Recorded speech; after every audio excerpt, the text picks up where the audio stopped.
We're here today to talk about startup fundraising. We're going to be talking about fundraising because it's really probably, in a nutshell, the nexus of all the challenges that early stage entrepreneurs face, right? You've got a combination, of course, of product development and entrepreneurship, but you've also got financials and pro formas, you've got legal, and you've got strategy, and then relationship building as well. It's kind of everything rolled into one, and it's where a lot of early stage entrepreneurs get stuck. So I'm a volunteer. I do this at least once a month here from my office at lunchtime here in Southern California. And this is based on my experience as a serial internet entrepreneur. I've been at this for 20 plus years, building companies large and small. And also, written these books over here, at least the three in the middle. Those are the ones in English. The others are foreign translations. So if you're joining us today from somewhere else in the world, it's great to have you. Thanks for joining us from YouTube or Facebook or LinkedIn or wherever you might be watching this, either now or in the replays. And speaking of that, if you're watching, please go ahead and invite your friends. This is free and fun and friendly. We've got people coming into the backstage to ask some questions. We'll be bringing them on camera. Let me just point out first, this is not qualified legal or financial advice. This is entertainment really for practice only. Okay, so don't take this too seriously, but I'll do my best to help you if I can. Any specific situations, you should consult your own qualified and credentialed advisors. Also, we're recording this, and it will be here and there and everywhere, as the internets like to do. So if you'd like to invite your friends, please have them come over to my YouTube channel now. And what else? Let's see. Well, let's turn on the chat room. Okay, so the chat room. So if you are on, there it is. Okay, so go ahead if you are on YouTube, especially, I think is where the comments come in the fastest. Also LinkedIn Live, you can post questions in there, of course. We're being preference goes to those who want to come on camera and join us. And I'll put that link up in a second. Actually, let me do that now while I'm talking. That link, let's put it right. Sorry, guys, there's a lot going on here. Okay, let's put that right in the chat room. Okay, if you would like to join me on camera, there's a magic link for you. Okay, and let's see. So we'll be taking questions, doing many of those as we can in the next hour or so. Thanks to those of you who wrote in early. That helps me plan the show. So we'll be taking those questions with some priority. And I think that's about all the disclaimers I can fit into this time. Let me just, okay, looks like the chat's working. That's good. Yeah. Okay, just real quick. This is our email list, blah, blah, blah. Like and share, smash that like button, as they always say. Okay, so let's get going here. Okay, so let's see who's in the chat room. We've got Annie. Welcome to Annie and Gaurav and Daniel and Michael. Great, good to see you all. I guess everybody can hear me now. That's good news. And I'll be taking those questions. I think you guys are the prepared ones. I recognize most of your names because you wrote in advance and sent some questions. So let me see. Let me just, I can't keep them all in my head at once. So if you can turn on your camera, Annie and Michael, let's just bring everybody in for just a second and just give me the 2 seconds remind me what your question is about. Keep them all. And we'll try to, I can try to prioritize them, okay? Annie, you can join us too if you want to turn your camera on. So let's go first. Let's see, Michael, real quick, what's your, just the 2 second, just remind me what you want to talk about so I can put them in some. Hey, Scott, not startup funding related, but okay. Lifestyle businesses. Oh, right. We traded some emails about that, didn't we? Okay. Yes, good. Nice we did. To see you. Thanks for joining us. Okay. Thank and you. How about you, Daniel? What was your question about? Can you hear me? Yes. I was basically asking on the financial projections that different like angel investors or even like private investors look for, and how much traction do they actually look for on the idea, and if they want to see like LOIs if I'm doing like a business-to-business startup. Okay, cool. Thank you. That helps me. I'm just trying to get a sense of who's here. And how about Gaurav? Nice to meet you. Hey Scott. Thanks for giving us this time. Yeah. So my question is very basic, and perhaps probably everybody would think that. So what is the best way to reach out to a pre-seed investors and probably get their face time or time to give your pitch? Yep. Okay, cool. We can definitely cover that. And then thank you. And Annie, nice to meet you. Hey, nice to meet you as well. So my questions are around co-founder. So for like to start a business, like what if like one person have a certain skill set, but like we need another person to have like complementary like skill set, like the technical versus operations. So Got it. like what is like the best way to find that person, and then like what kind of like skills or personality to look for? Yeah. Okay, good. Those all make sense, guys. Thank you. It helps me to know who's here and what we want to talk about. And also let me point out, all right, so I'm going to take you guys off. I guess we'll start with, let's see. Well, we'll try to do this in kind of a logical order. So maybe we'll start with Gaurav, if you don't mind, the rest of you. I'll bring you back in a minute. Let me thank you for the introductions there. And let's adjust this and that. Okay. And if you are watching and you wanted to comment in the chat room, you can do that on LinkedIn Live or on YouTube. And I also encourage you guys to make friends in the chat room. Go ahead and talk to each other. I don't have all the answers. A lot of this can help you to find, for example, Annie's question about co-founders. Your co-founder might be here, right? Somebody who's here with similar interests, similar stage of development and questions.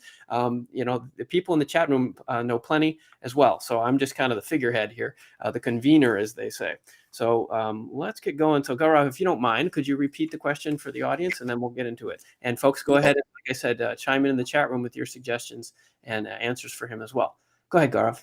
Oh, by the way, where are you from, Gaurav? Tell us. So I'm from Austin, Texas. Austin. Okay, cool. Yes, and our startup is already launched. We have bootstrapped it.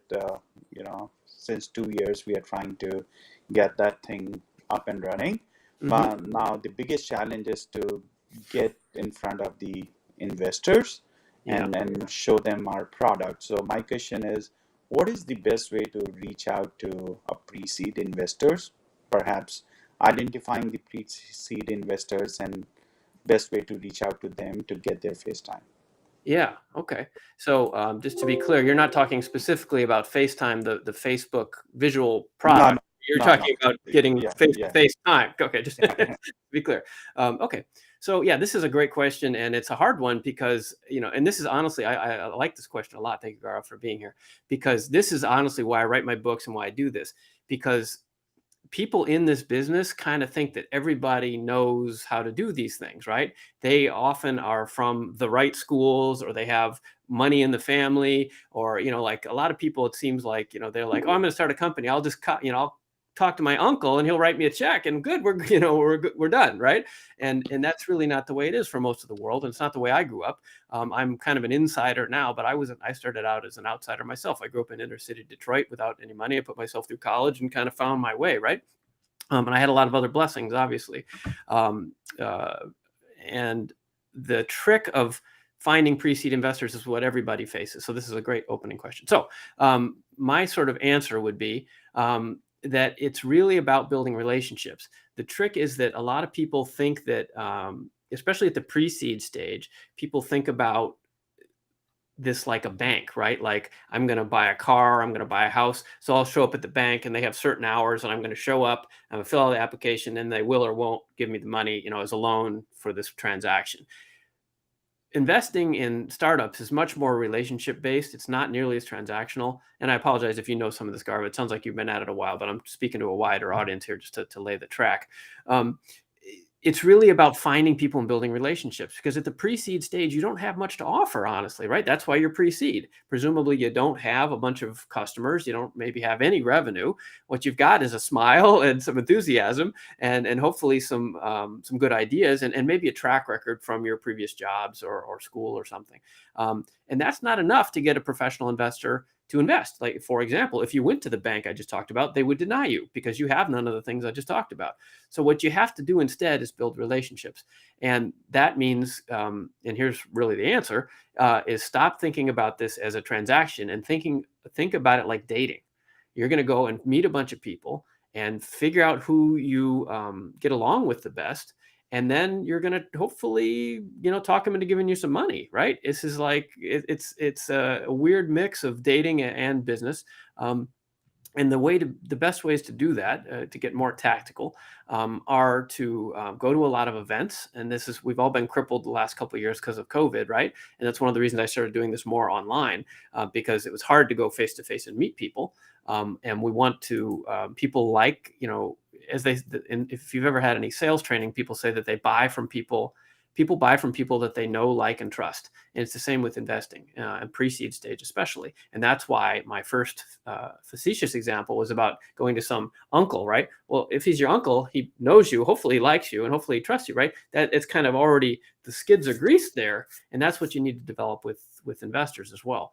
So I would be looking at events. I would be looking on LinkedIn to see what people are posting about, to see if they're interested in your sector. And a lot of this is really about finding a match between what you're doing and people that invest there already.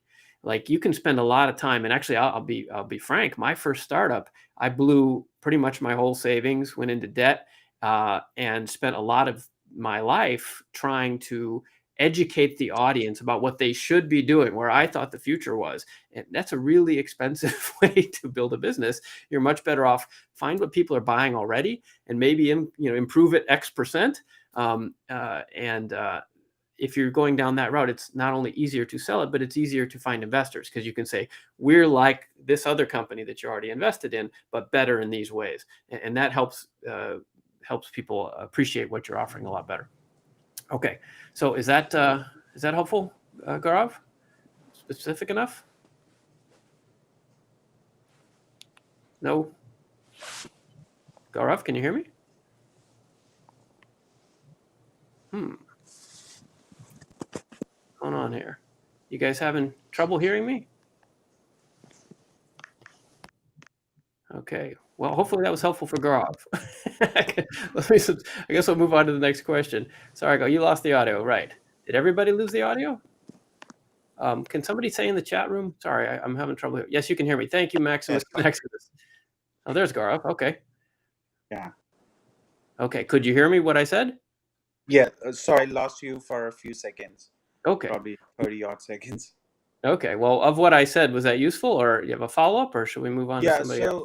So I think you said that it's all about relationship. Go to events and talk to people and try to find who is the best match for your business. But Yeah. I guess my follow-up question is where to find those, people, right? When you go to some of these startup events, most of the people are co-founders, and it's kind of difficult to find the investors there.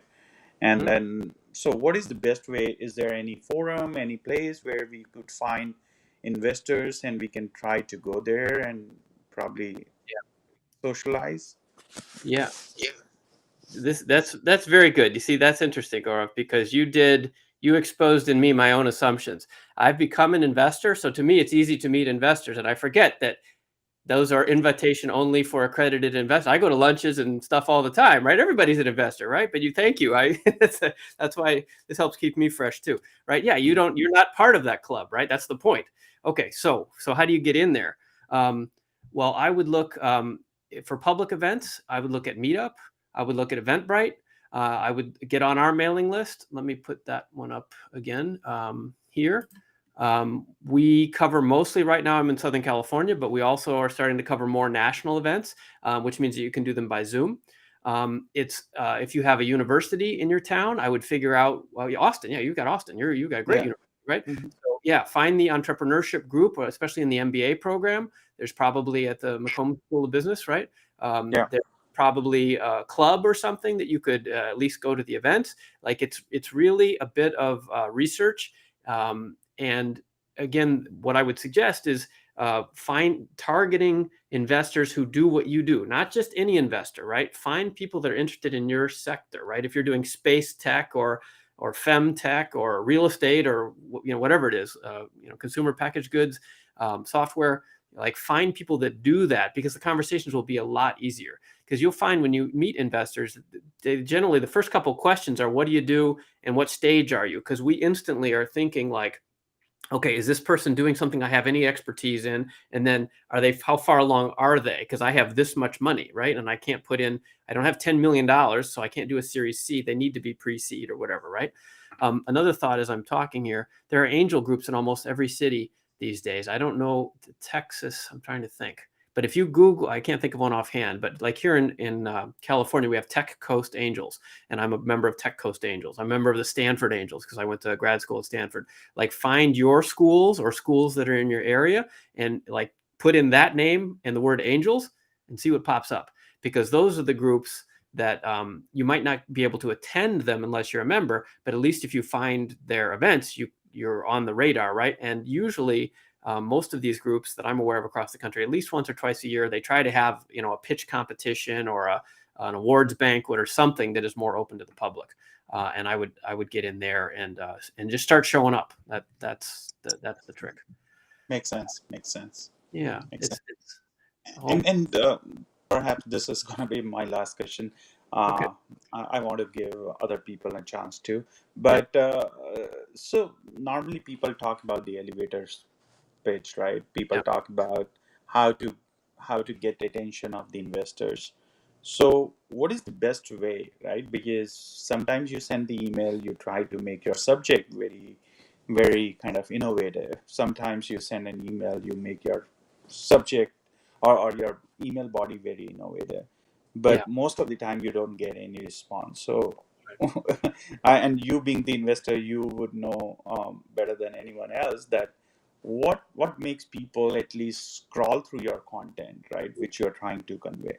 Yeah, that's right. It's a good question, and it's hard. And I have this problem myself, because as you can imagine, when I do these shows and I write these books and stuff, I get so much inbound that I literally can't answer them all. I mean, I could, but it would just be no, right? So it's overwhelming, even with assistants, right? I have staff, and every investor gets that. So the first thing is to not take it personally. Like we're on the receiving end of a lot of stuff, and it's not personal, it's business. We got to keep up with our business, but also with our lives. I have kids, I have other things going on, right? It's not about you. I got to manage my own inbox, right? So don't ever take it personally.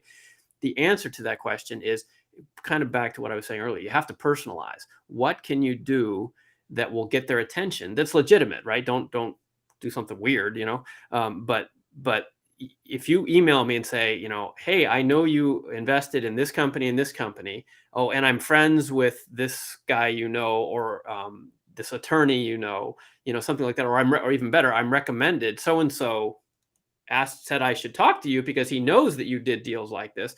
That's how you get over the fence, right? And that's where most entrepreneurs fall down, because they want this big list. And they're like, oh, here I got a list of 2,000 venture capital firms. I'm going to email them all. And yeah, you're not going to get any response, because by definition, you're not going to write 2,000 personalized emails, right? That's not your job. That's not your startup, right? You've got to personalize them. And so I would really think quality, not quantity. And you've got to spend the time up front.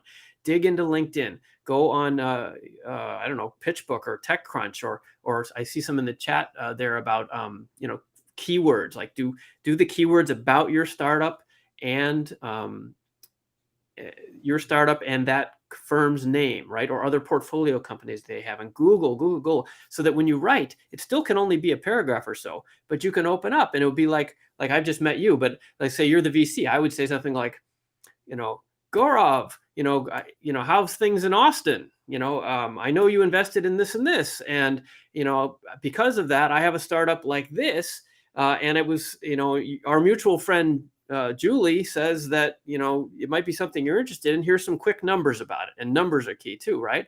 And keep it short and sweet, and tell them that you care, right? Again, it's kind of like dating, right? It's not like, hey, want to get married? No, it's like, hey, I know you like coffee. Would you, like to go to Starbucks together? Like take it easy, right? And that's what can help. I mean, no guarantees, of course, right? Because the other thing that startups don't realize is not all VCs are investing all the time. This can be part of my next book, actually. It's not like a bank. Like Bank of America is open every day, all day. JP Morgan, they have billions, right? And trillions, maybe almost at this point, right? And they're investing all the time. VCs have a life cycle. They raise a fund, they put a bunch of money to work, and then they kind of go quiet for a few years until that fund plays out, right? So if you hit them at the wrong time of their life cycle, they're not answering anybody, even if you were perfect, because they literally don't have any money to invest. They're waiting for the last fund to come to fruition. So lots of ins and outs here, but that's why I'm doing this. I hope that's helpful. Okay, so we do have to move on. I hope that was helpful, Gaurav. Nice to meet you. Nice to meet you too. Thank you. Good luck with your stuff. Hope to see you at a future event. Okay, so let's bring on some of our other friends here. Let's see who's going to be next. How about Daniel? Financial projections was the next question I saw there. If you don't mind, Daniel, let me let me just quickly, let's just talk to the chat room for a second here. See if I want to keep up with this. Let's see. Chat says, okay, we fixed the sound thing. Good. Nathan says, can I attract an investor without a business plan or pitch deck? Depends on the investor, Nathan. I mean, if they're a good friend and they know, like, and trust you already, they know a lot about you, perhaps. Yeah. But if not, you generally have to document stuff. If you want people to write you checks, then I think you probably have to do something. Greg, yes, you can ask questions here. How is the current economic situation influencing investors' decision-making process? Lisa, that's a very timely question. It sucks. It's killing them, right? Imagine how much money people have lost in the stock market, including the guy, right? This has been a very, very painful spring for those involved in tech stocks. So I would expect all of you to be more conservative in your projections, lower your valuations. This is what they say in Game of Thrones: winter is coming. Yeah, winter is coming. Winter's here, I think. Let's see, Dwight. Outside of SBA loans, business credit, and waiting for series rounds, for post-seed firms, pre-Series A to get funding. Post-seed, pre-Series A. You raise another round, Dwight. Yeah, it doesn't matter what you call it. Maybe what you're looking for is what they call a bridge round. A bridge round bridges you from one point to the next, so that it gets you from your pre-seed to your seed, or your seed to your Series A. But ideally, obviously, you make enough progress in between those so that you can raise a real larger round. Do I have a link to where investors host events, or events where to meet investors? Well, I would get on our mailing list there, Hamida. That's the best one I do. Hey, Deval. Winter's here. Yes. Okay. Sorry, Daniel, almost there. Keywords you want to look for: a legitimate or illegitimate group. This is a good point. All right, we'll come back to that, Michael. Daniel's waiting here. Let's talk to Daniel about his question. It's always more fun when we have live people, and Daniel's being brave here to come on here. I'm a really mean guy. Okay. Thank you. Okay. My name is Daniel. I'm from Chicago, and I'm currently working on a startup that's a blockchain application that focuses on business-to-business deals. And currently, our technology is in the very early stage, and our overall vision cannot be completed without scaling up through funding. So for our pitch deck, and when we go to investors, I was curious on what was the how much financial projections would these investors want to see right away, since our tech is working on a smaller scale and we basically want to scale up. That's why we wanted to hold these rounds. So what would you like to see in financial projections, and how much traction are they looking for on the idea? Yeah, that's a great question. You're kind of excellent. I'm going to mute you. If you have a question, just wave at me. I'll unmute you again. Okay. That's for the benefit of everybody else listening. Okay, so projections. So projections are a moving target, and this is really frustrating to entrepreneurs, but it's the fact, right? So the answer is, give me as much as you got. That's the short answer, right? Investors are not any different than you. I mean, I used to see investors as this kind of other, right? But we're not. We're just people often older than you who've had some success, who are interested enough to think about this stuff in our spare time instead of just playing golf, right? If you have some traction, that sounds great, right? Tell us about the traction, and then make some reasonable assumptions. You're going to want at least 3 years, maybe even 5 years, but everybody knows that these are compounded assumptions, which is a fancy way of saying bullshit, right? Right there, you're just adding assumption on assumption, right? So, but what we need to do is be able to see some sort of, first of all, momentum is really nice. So if you have some traction, awesome. And I'll unmute you in a second. I want to hear more about your company, but we want to see some momentum. And then we're looking at that your assumptions are reasonable, and that just as much as that, we're kind of testing you to see, are you a reasonable person, right? Can you think through, are you smart enough to logically present what you're doing, and that you're not claiming crazy stuff, right? Blockchain, you can claim almost anything these days, right? But we want to see how it's a demonstration of how you think, right? And because at the early stages, often angel investors are investing, the phrase in the business is investing as much in the jockey as in the horse, right? And so you're the jockey, or you and your co-founders, to Annie's point, right? You might have a team. Who are you, and how do you think? And what can you offer us to show that you're adults and you're going to spend the money that we've spent a lot of time earning this money, right? So we're not just giving it away. What are you going to do to help us make more money? And we usually try to think of ourselves as partners, right? So if what you're saying with your projections is, can you make reasonable assumptions? What have you done so far? And are you the kind of person that, we think we could work with to help you realize those assumptions? Is that helpful? Kind of big picture, but Yeah. yeah. Okay, good. Yeah, definitely. Thank you. And do you have some revenue already, or is this still early? You said you had some traction, but is it cash? Or? Yeah, no, it's more of just with our technology first, and then just hearing from what other people have to say along the way.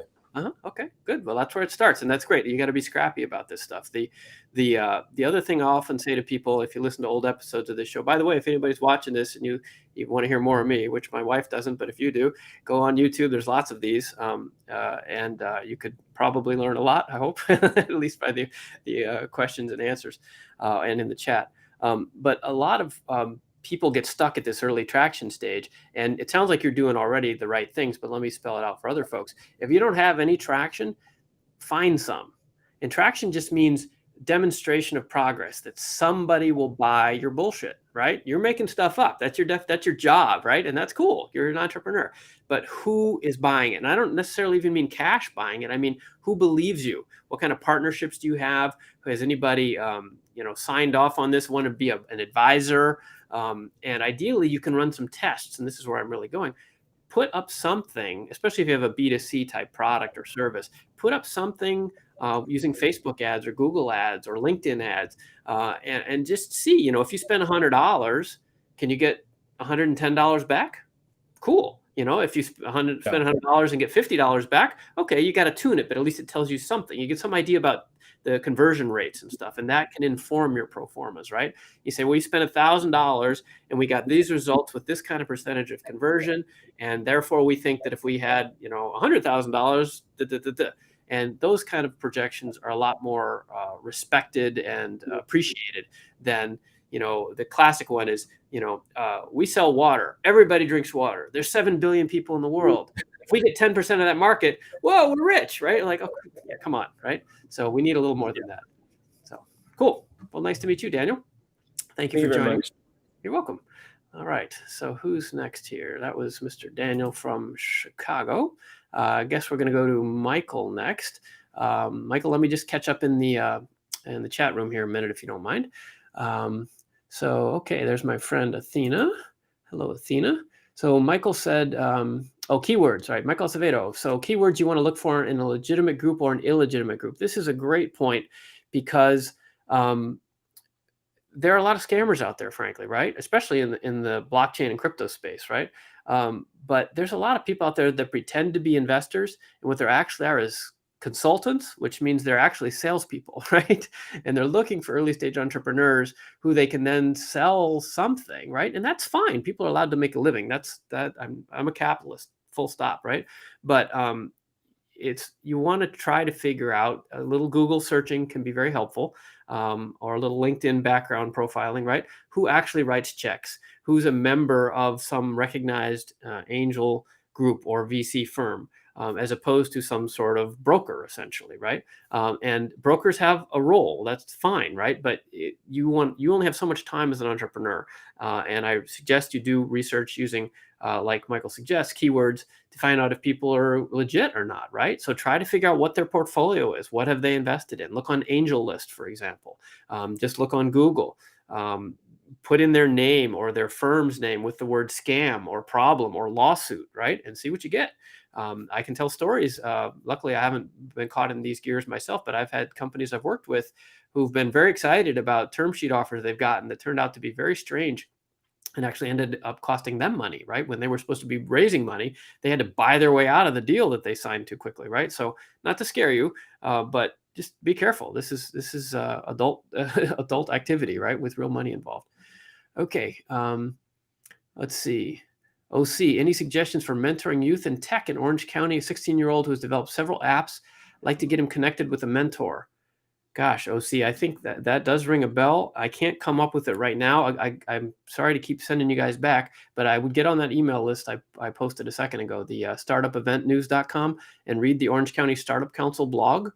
We post everything that happens in Orange County, and there was some interning sort of stuff recently. Go look there. There's a search function on the site. It's at ocstartups.org. Maybe that could help you. Okay. Lisa back with another good question. What's an example for numbers to put? Oh, I didn't know I could do that. Did you see that, guys? That was cool. Look at that. How did I do that? Hold on. Hold on. No, that's not it. That's Maximus's question. Hide. Not that one. Look at this. Oh, cool. There. Now, learn something every day. Okay. So, Lisa, this is a great question. What kind of examples do you put in an email pitch? We're going to get to Michael in a second, but this is actually fairly quick. I would think of an equation, right? Look at your business. What have you accomplished? What kind of numbers can you present in kind of an A plus B plus C plus D sort of fashion? So, the easiest way to do this is to think in terms of like a customer flow or customer acquisition flow. So something like the key metrics in this space are generally CAC, which is customer acquisition cost, CAC, and then LTV, lifetime value of a customer. And you try to think about, as I was saying a couple minutes ago, we spent $1,000 on marketing, and we got these kind of results. We converted 200 people, which is a 20% conversion rate. And therefore, if we spent $100,000, we have a 20% conversion rate. And those people bought our typical product, which has an average price of whatever it is, ideally on a recurring basis, maybe monthly. Then that yields revenue that looks like this. And that is growing. We hope that it will then grow by this percentage. So cost of customer acquisition cost that leads to a lifetime value, recurring revenues, and then growth. That's the kind of equation that investors are looking at because, well, that's how we think, right? Like, what have you got? What does it cost? And what do you make? And how often is it going to repeat? That's kind of I should write that down. That's kind of the equation, right? So if you can come up with numbers like that, and you're not going to have them all necessarily, you can make some assumptions, as we talked about earlier. Assumptions are fine. You just got to be careful that you don't compound them like crazy so that they look ridiculous, right? So be reasonable, and that should get you where you need to go. So, okay, so let's bring Michael on. Michael's been very patient here. Let's see. There he is. Okay. Hey, Michael. How are you? Hey, how's it going? Good. Nice to see you. Thanks for joining us. You too. So remind everybody of your question, the short version, if you could, please. Got it. Just relating to starting a lifestyle business. This comes from reading your recent book, Click Millionaires. Okay. And just wanting to understand, you had mentioned in our email, you still endorse the book. It was written 10 years ago. Do your own research and be careful about pursuing the specific blogging or other strategies from the book. Right. So, today, what trends are you seeing with people building, quote, lifestyle businesses? I have some ideas in mind, but happy to have your feedback. Sure. Okay. So what he's referring to is this book here. Let me see if I can reach that without messing up my microphone. So this is my third book, Work Less, Live More with an Internet Business You Love. So this was early days of the, like he said, lifestyle business revolution. So I used to have a job. I had a bunch of jobs, and it turned out I hated them all. And I made really good money. I succeeded in Wall Street, and then I worked in the entertainment industry in Silicon Valley. Did very well every time because I worked my ass off, but I hated it. So that's why I do what I do now. I'm an entrepreneur, right? So if that resonates with you, it's the same advice I gave Michael. You might enjoy this book. And I give the money from this to charity back in inner city Detroit to help. I grew up in the city, and I help kids go to college with the money. So this is not a profit grab. And this book is 10 years, almost 12 years old now. But if that's useful to you, it's on Amazon. It's in a bunch of languages, etc. Okay, so that's the context. So what that book is about is how to look at yourself and what kind of skills and interests and expertise you have, and matching that with the opportunities that you can find in the market. And as Michael just repeated, we traded an email or two because you came to didn't you come to a masterminds workshop or two? Right. Mm-hmm. So that's the other thing we do, guys. This banner up here behind me. Let me put that one up real quick if you don't mind. We do this once a month as well, which is a smaller group where everybody's on camera. This is more just my lunch hour freebie thing, but the masterminds workshops are fun too, and it's more a group discussion. Anyway, so the strategies in that book I still fully endorse. Michael and I followed up after that meeting. because they're about finding what's important to you. And that really isn't taught in schools. And it's really a missed opportunity. The modern industrial society is set up to take everybody right out of school and put them in a cubicle, for 30 or 40 years. And that if that works for you, awesome. I'm jealous. I wish it worked for me. It just didn't. And you can have a very nice life that way, very stable and save some money and do very well. If you're not wired that way, it's very awkward. And so you have to find other things. So I still think that it's really important to look at your own needs and interests in that stuff. But what I was warning Michael about and what he's asking about is that 10 or 12 years ago, the field was much greener, right? There was a lot less going on the internet, and you could start a blog about your personal photography interests or your love of yoga or something, or travel, or whatever it is. And maybe you could make some money on it, right? And you could probably get on YouTube and start a YouTube channel about it, and could do all these things that really maximized your personal interests and creativity. Of course, it was always easier if you could overlap those with some business interest, like selling yoga services to other yoga coaches or something, right? If it got into business, there's a more reliable cash flow. But in both cases, B2C and B2B, there's just a lot of people online now. So it's a lot harder to do.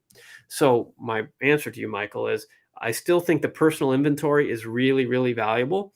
There's some checklists and stuff in that book that you probably read that can help you kind of analyze your own expertise and how you like to spend your time and who you like to spend your time with, all that kind of stuff, to figure out kind of which direction you want to go. But it used to be kind of 50-50 of like, what do you want to do? And then how do you turn it into a business? Unfortunately, these days, it's more like 20-80.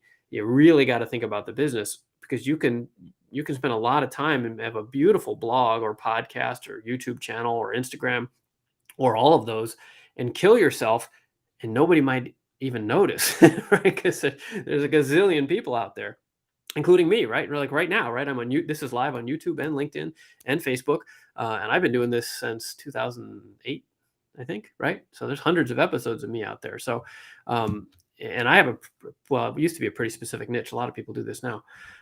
So it's kind of a long answer to a short question, but whatever. And unfortunately, I don't think we have time to go into your specific situation today, but I would really look at, how can it make money, which is unfortunately not, if you're quitting your job, your first goal isn't necessarily to focus on that. But if you don't focus on that, I don't think you have the money to keep going with your interests. And you really got to do extra research. The one exception to that might be if you can catch a new platform early, right? There are people who, like, I remember when Twitter first came out, I had friends, there weren't a lot of us on Twitter. And I had one guy who just lived on Twitter all the time and we tweeted everything. Like he tweeted from the dentist chair. I remember like when he's having his tooth filled, right? And he built a huge following. His name is Gary Vaynerchuk, right? And Gary became a huge deal because he wouldn't shut up, right? And he was in early, and Gary's got a lot of talents, right? He was on my podcast, I think, for my second book, actually, before he was even famous. And people like that, so the point is, if you can catch YouTube when it's new, or Instagram, or TikTok, right? Or whatever the new one is, that can maybe give you an opportunity to leapfrog. But other than that, the social media channels are really crowded. So is that helpful, or sorry if that's demotivating? No, I hear you. It sounds like the current channels that have been around for a while, you feel that they're maybe oversaturated, or if you are a new player in there, make sure you're serving the market in a new way. Yeah. Okay. That's a good way to put it. Yes. A new way. And I'll add to that, a profitable way, right? Because that's the trick. My second book, this is great. I don't get to talk about my books much anymore, but thank you. This one was a marketing book written in 2008 or so. And back here, the advice in this book is literally go be on every channel, because there were only like 4 channels, right? Like you could actually go on YouTube and have a podcast, and what else was there back then? Email. This is before Pinterest even existed, right? And you could kind of dominate and have a channel. But now there's like 50, right? And plus the competition. So I would look at the business side of it. What can you sell out of that? Because you can sink so much time building a brand and lose your house, Yeah. So. Awesome. Thank you. Yeah. All right. Well, it's good to see you. Thank you. Nice to see you. Okay, so if other folks would like to come on camera, let's see, what do we got here? Let me put that link up again. Hold on, guys, and then I'll get back to the chat room here in a second. Put that there, and then this goes here. And that's the on-camera link. If we probably have time for another one or two of those, if anybody's interested. That just showed up in the chat room, I think. Yes, it did. Good. Okay, let's go back to our chat room, actually. How far did we get? Okay, so hello to some other folks. Jeff Brain, Deval. Let's see, we talked to Lisa Maximus. Maximus says, I'm pretty much networking. Okay, well, let's do this, the new trick I learned. Thank you guys for teaching me a new trick. Maximus says, pretty much self-taught, been working very hard, growing personal business, how can I get more investors involved or even grow my network? Okay, well, I guess actually we kind of covered that already, Maximus. It's kind of the similar question to Gaurav's. He says, oh, there's a second post here. In the investor community, I'm also 17, so it's hard to get into those events. Yes, well, that's right. The trick there, I think, is probably to find your local university or college. Pretty much everybody has a startup club these days. And I would go and see there. You would fit right in, right? And see how you can get involved in their entrepreneurship program. There are also, since we're on the topic, if people are in places where there are not universities or colleges, there are organizations. There's something called the SBDC, the Small Business Development Corporation, that for those of you who are listening in the United States, that's a government-funded entity, meaning your tax dollars or your parents' tax dollars, that help small businesses. And all of them are looking more and more at high-tech entrepreneurship these days, SBDC. There are many of those offices across the country. You could also look at Junior Achievement or SCORE, Service Corps of Retired Executives. That's another organization. That's for old people, obviously, retired executives. But they have a lot of programs that try to help early stage entrepreneurs. And just by going to that stuff, you build the relationships, right? And it's kind of like this, but imagine, if we were all pre-COVID and we all lived in the same town, imagine all the people in this chat room in one room, how much you could share together, right? That's a lot of fun because similar interests lead to enthusiasm. And that's the spark that's going to make this world a better place, I think. And that's what these are about, these workshops. So if you want to go to one of those, make sure you get on our mailing list. Michael said, TCVN. Oh yes, Tech Coast Venture Network. They're here in Orange County. That's back to OC's question, I think. OC Dowd. TCVN is a local group. I speak for them sometimes and help promote those. And that's a good organization. Let's see. What else we got here? Okay. Athena, I try to show up at, so Athena has some good advice here. Let's show that. You can read that yourself, actually. Oh, well, that was a question. Sorry, I didn't see the second part. Okay. Athena, yes, I know you go to events because I see you. You're not ready. You need to build traction. I want to go straight to investors. Yes, feel so stuck. Yeah, that's a common one, Athena. So there's two answers here for those of you who feel this way, and it's pretty common. Let me order my thoughts here. One is that not ready, need to build traction is code for two things.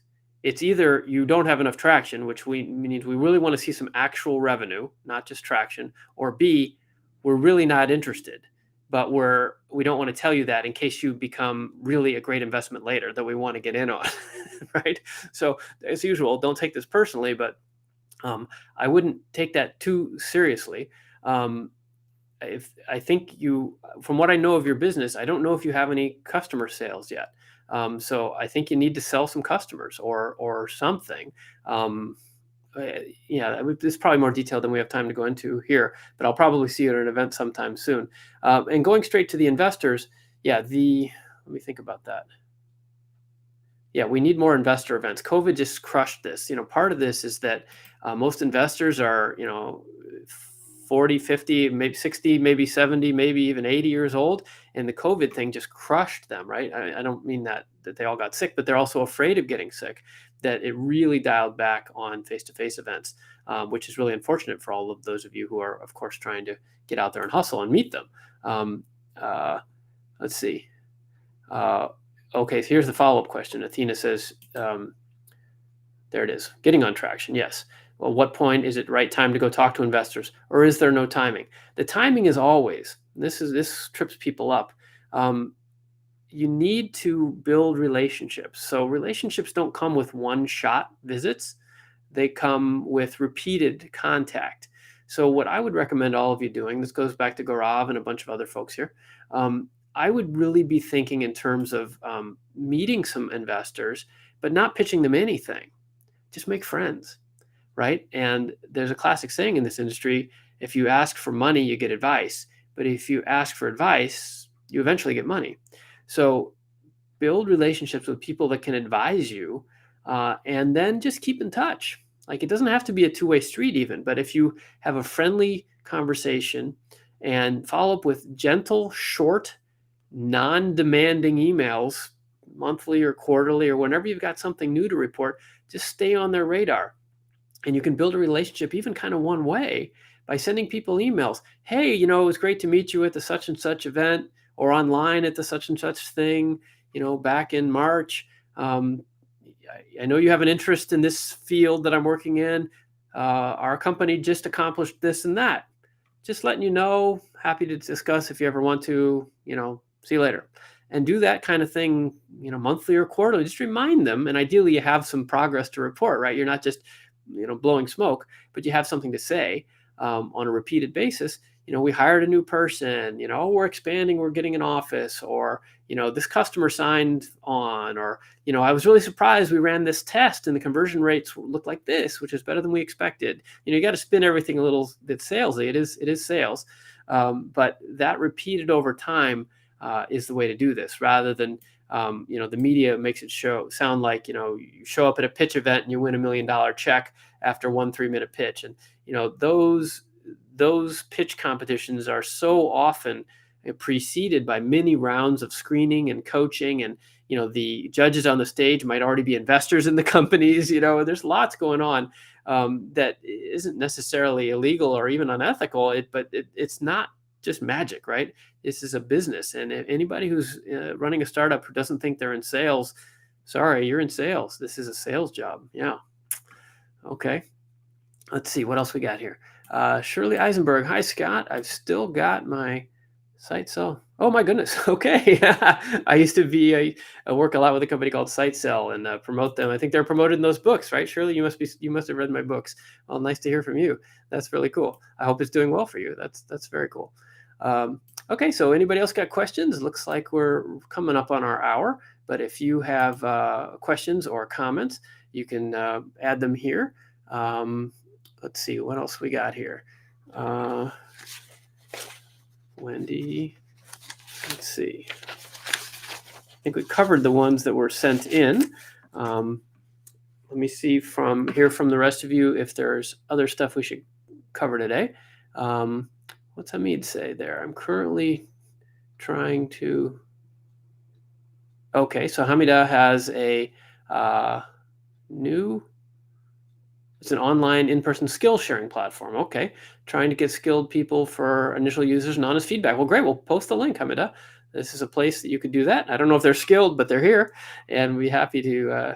Maybe somebody here can help you out. This is a good topic for everybody. To a good place. Sorry, a good venue to meet like-minded people. Like I said, let me put up our email link again. And let's go back to Annie's question for a second too. The co-founder thing. This is also how you meet co-founders. There's kind of some other fiction in the market that co-founders kind of magically appear, but honestly, you probably know your co-founders, right? Who do you know? And if you don't know anybody, go meet some more people. That's how you find co-founders. This isn't like Match.com or Tinder. Although some people have tried building that for co-founders, it's honestly in some ways more personal than dating, because you end up with a co-founder for a long time and they're in your business, right? And you've got to have a real personality match.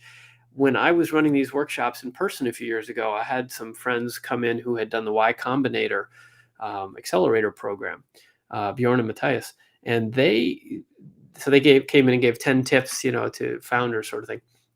And I thought it was very useful because, of course, they had good things to say. But one of the big takeaways for me was that they spent a lot of time dating. I mean, not actually dating, but like spending time with each other. They deliberately spent time getting to know each other before they really, signed all the paperwork and figured out how they were going to split the equity and stuff. And they talked a lot about, who's going to do what in roles. And this is the big thing that co-founder planning often misses, is what happens if things go wrong, right? Everybody likes to think about what happens if things go right, because anybody that does this is an optimist, right? I'm an optimist. You wouldn't be an entrepreneur if you weren't an optimist, right?